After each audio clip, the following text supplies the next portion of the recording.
கர்த்தருடைய நாமத்துக்கு மகிமையுண்டாவதாக. இன்றைய வார்த்தை நீதிமொழிகள் 13:12.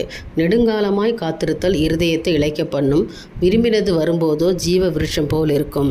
எனக்கு அருமையான தேவனுடைய பிள்ளைகளை, உங்களோட விருப்பங்கள் எல்லாம் நிறைவேற நேரமும் காலமும் நெருங்கிடுச்சு. அதாவது விரும்பினது வரும்போதோ ஜீவ விருட்சம் போல் இருக்கும். விருப்பத்தையெல்லாம் ஆண்டவர் நிறைவேற்ற போகிறார். என்னென்னா, ரொம்ப நாளாக காத்திருக்கிறீங்களா, இளைஞ்சு போச்சு, இருதயம் சோர்ந்து போச்சு, கண் கலங்கி இருக்கிறீங்க, எனக்கு ஆசீர்வாதம் வரலை, எனக்கு ஒரு அற்புதம் நடக்கலை அப்படின்னு சொல்லி கலங்கி இருக்கிறீங்களா?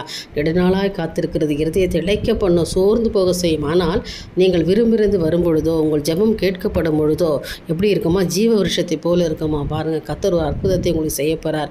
இந்த நாளில் நம்பிக்கையோடு துவங்குங்க. எனக்கு காத்திருந்தேன், எனக்கு தேவன் ஒரு அதிசயத்தை செய்து விட்டார், நெடுங்காலமாக நான் காத்திருக்கிறேன், எனக்கு ஒரு ஜீவ விருட்சத்தை போல இருக்க முடியாது, எனக்கு ஜீவன் திரும்பி வந்துச்சு, அப்பா நான் இப்போ தான் உயிர் பிழைச்சேன், எனக்கு இப்போ தான் நிம்மதியாக இருக்குன்னு சொல்லி ஒரு பெருமூச்சு விடுற அளவுக்கு ஒரு சந்தோஷத்தை கர்த்தர் கொடுக்க போகிறார். நிச்சயமாய் தேவன் இன்றைக்கு செய்வார். நம்பிக்கையோடு இந்த நாளை துவங்க. கர்த்தர் உங்களை ஆசீர்வதிப்பாராக. தேவனுக்கே மகிமை உண்டாகட்டும். ஆமேன்.